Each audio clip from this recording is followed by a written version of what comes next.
Just over a year ago, Nazir Mai and her family were trapped in bonded labour. Homeless and desperate for shelter, they worked in exchange for a place to live. Our landlord provided a place to stay, and in return, we would do household work and chores. My husband and son took care of his animals.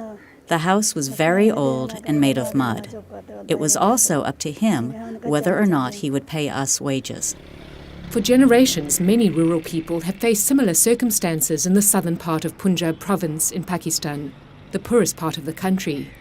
While illegal, they have to work for their housing, often living in crude dwellings on their landlord's property. Most of them receive no wages to save or invest, keeping them in the cycle of poverty.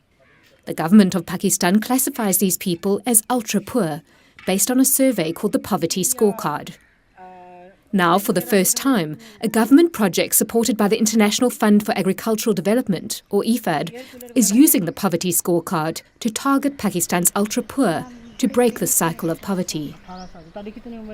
The project is working for the ultra-poor having poverty scorecard 0 to 11 because they are assetless, they are landless and socially excluded. Through the project, community organisations were formed to provide options for these socially excluded people to find a path out of poverty. Since landless women under the age of 35 are among the most marginalised, education and women's rights are key, according to social organiser Shazia Yazin, who leads this group. We help women stand on their own 2 feet to be self-sufficient. Therefore, when we form a community organization, we talk to the women about the importance of education. We show them how to do more to educate their children, how to take better care of their health. The community organisations are also a forum to discuss the needs of its members. Most women identify secure housing as their greatest need to free them from bonded labour. Hajira Bibi received a small housing unit through the project. Her family contributed to the construction, and the land is registered in her name. For the first time, her family has running water and free solar electricity.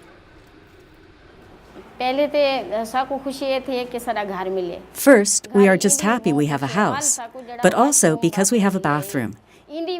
It makes me happy because I have daughters. Sons can go outside to use the toilet, but for daughters, it can be dangerous. That's why we're thankful. Since she no longer had to work in exchange for housing, Hajira was able to take part in entrepreneurship training provided by the project. With startup funds, she opened a small shop in the back of her home that sells sewing materials, jewellery and snacks.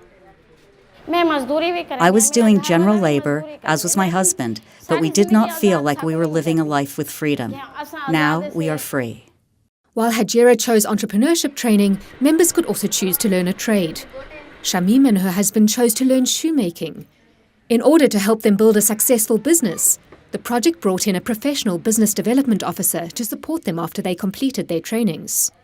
Even after completion the training, business development officer continuously follow up the trainees. So if they feel some hurdles in their businesses, we should tell them the other opportunities available in the market.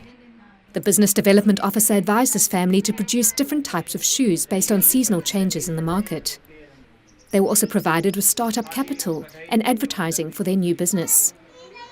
After our work was advertised, traders would visit and realize that we were well trained and we're doing quality work.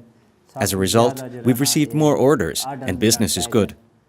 In this area, poverty is high. People are very poor, but they have abilities.